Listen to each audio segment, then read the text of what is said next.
روزہ ایک عظیم عبادت ہے جس کے ادا کرنے میں بلا شبہ بڑی محنت کرنی پڑتی ہے۔ مسائل کی ناواقفی یا اپنی عقل کی مداخلت سے اس کو برباد کر لینا بڑی ہی محرومی اور بدنصیبی ہے۔ اس لیے ضروری ہے کہ روزہ رکھنے والے لوگ علماء کرام، ائمہ حضرات سے مسئلہ معلوم کرتے رہا کریں تاکہ روزے میں کوئی خرابی نہ ہونے پائے۔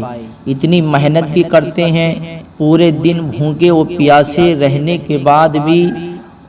کچھ حاصل نہ ہو تو پھر بتائیے ایسا روزہ رکھنے سے کیا فائدہ؟ تو اگر کوئی چیز معلوم نہیں ہے تو وہ چیز معلوم کر لینا چاہیے۔ حضور صلی اللہ تعالی علیہ وسلم نے ارشاد فرمایا کہ جو شخص روزے کی حالت میں بھول گیا، اس نے کھایا پیا تو وہ شخص اپنا روزہ پورا کر لے کہ اللہ تعالیٰ نے اس کو کھلایا اور پلایا ہے۔ عزیزان گرامی، بھول کر کھانے پینے سے روزہ نہیں ٹوٹتا ہے۔ اگر کسی شخص نے اپنی بیوی سے جمع کر لیا تو اس کو روزہ بالکل یاد نہیں تھا تو وہ روزہ نہیں ٹوٹے گا۔ یعنی بھول کر کے اگر یہ کام کیے ہیں تو بھول کر کے روزہ نہیں ٹوٹتا ہے۔ یعنی بھول جانا، کسی کو بالکل یاد ہی نہ رہا کہ اس کا روزہ ہے، جیسے کوئی سو کر کے اٹھا، پیاس لگی پانی پی لیا، بھوک لگی کھانا کھا لیا، یقیناً ایسا ہو سکتا ہے۔ تو اس صورت میں آقا کریم صلی اللہ تعالی علیہ وسلم نے ارشاد فرمایا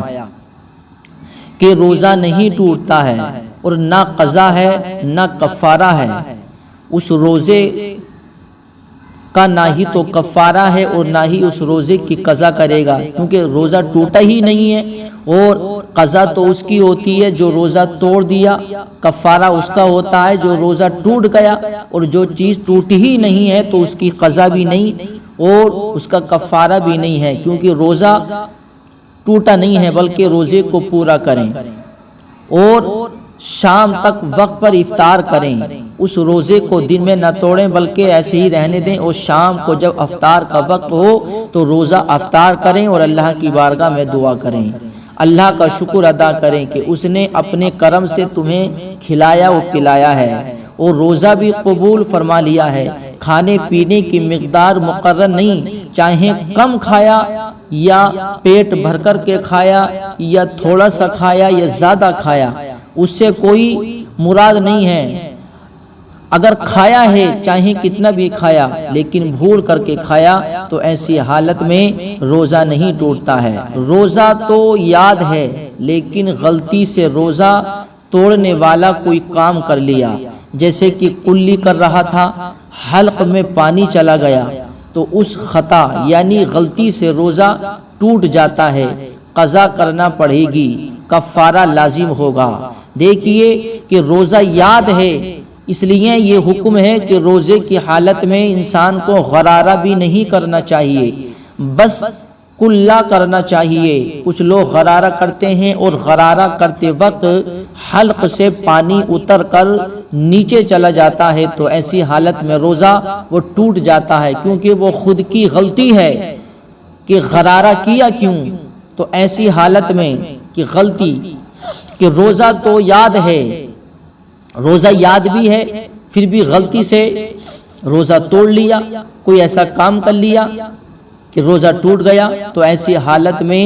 انسان کا پھر کوئی عذر نہیں چلے گا کہ ہمیں پتہ نہیں تھا،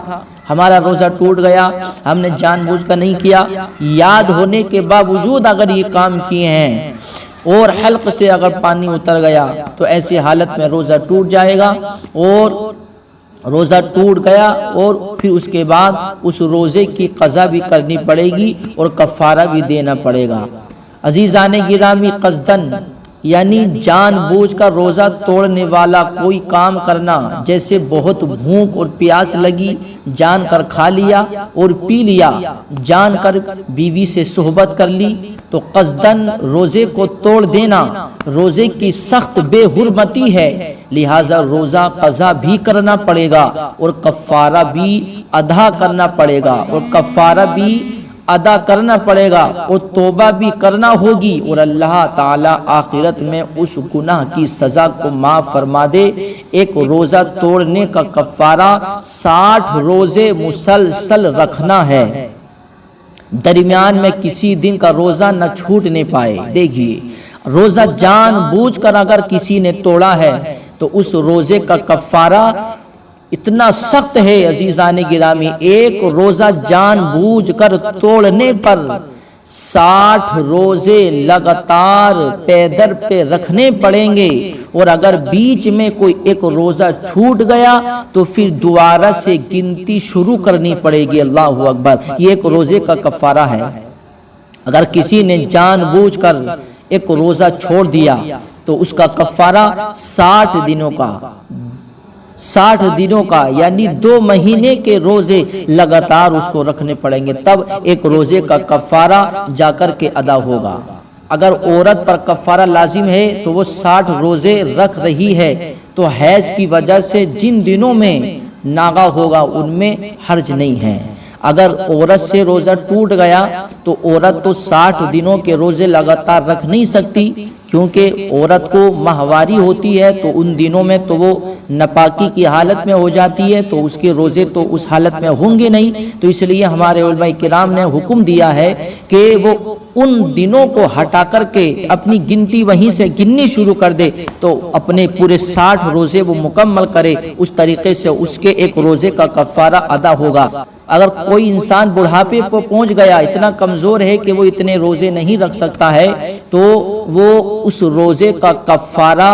کیا ادا کرے گا؟ تو ہمارے علماء کرام نے فرمایا کہ وہ شیخ فانی ہے اور وہ ایسا کمزور ہے کہ وہ روزے نہیں رکھ سکتا، تو عزیزان گرامی اسے کفارہ دینا ہوگا، اور ایک روزے کا کفارہ وہی جو صدقہ فطر ہوتا ہے وہی صدقہ فطر ہے، یعنی اتنے دنوں کا حساب لگا کر کے صدقہ فطر کے برابر جتنا صدقہ فطر ہوتا ہے اتنا جو بھی سامان ہو جو صدقہ فطر میں دیا جاتا ہے، یا اتنا پیسہ حساب لگا کر کے مسکینوں میں فقیروں میں تقسیم کر دے تو اس کا کفارہ ادا ہو جائے گا۔ تو عزیزان گرامی دیکھیے، معلوم ہوا کہ لوگ خامخواہ روزہ چھوڑ دیتے ہیں، کوئی پریشانی بھی نہیں، پھر بھی روزہ چھوڑ دیا، روزہ توڑ دیا، زیادہ ہڑک لگی، زیادہ پیاس لگی تو برداشت نہیں ہوا تو روزہ توڑ دیا۔ عزیزان گرامی یاد رکھیے کہ اس کو ہلکے میں نہیں لینا چاہیے، بہت سخت ہے جان بوجھ کر روزہ توڑنے میں۔ اللہ اکبر، کفارہ ایسا کفارہ ہے کہ انسان ہر کوئی اس کفارے کو ادا نہیں کر سکتا۔ 60 دنوں کے روزے لگاتار رکھنے ہیں، اتنا سخت کفارہ ہے، تو اللہ رب العزت کی بارگاہ میں ڈرتے رہنا چاہیے اور اللہ رب العزت کی بارگاہ میں توبہ کرتے رہنا چاہیے کہ اے اللہ ہمیں ان کاموں سے بچا، اے اللہ ہماری گناہوں کی بخشش فرما، اے رب قدیر ہم سب کو اس ماہ رمضان میں معافی کا پروانہ عطا فرما۔ تو عزیزان گرامی، ہم اس مہینے کا ادب احترام بھی کریں، اور کیونکہ شریعت کا معاملہ آسان بھی ہے اور بہت سخت بھی ہے، جاننے والوں کے لیے آسان ہے اور نہ جاننے والوں کے لیے سخت ہے۔ اس لیے اگر کوئی بات یاد نہیں ہے تو اس بات کو معلوم کر لینا چاہیے، اس بات کے بارے میں تحقیق کر لینا چاہیے، کیونکہ ہم نے اس بارے میں تحقیق نہیں کی اور ہم اپنا کام ایسے ہی کر رہے ہیں تو وہ کام اللہ کی بارگاہ میں قبول بھی نہیں ہو رہا ہے اور ہم محنت بھی کر رہے ہیں، تو عزیزان گرامی ایسی محنت سے کوئی فائدہ نہیں ہے۔ اس لیے اللہ رب العزت نے عقل دی ہے، عقل سلیم دی ہے، تو جاننے والوں کے پاس میں جا کر کے ہم معلوم کریں کہ ہم نے یہ ایسا کر لیا، ہمارا روزہ باقی رہا ہے یا نہیں رہا ہے، یا ہم ایسا کر لیں گے تو ہمارا روزہ باقی رہے گا یا نہیں رہے گا۔ اس بارے میں ہمیں ضرور سے ضرور معلوم کر لینا چاہیے تاکہ ہماری عبادت چاہے وہ روزے کی شکل میں ہو، چاہے نماز کی شکل میں ہو، چاہے زکوٰۃ کی شکل میں ہو، کسی بھی شکل میں ہو، اللہ رب العزت اس کو اپنی بارگاہ میں ضرور قبول فرمائے گا۔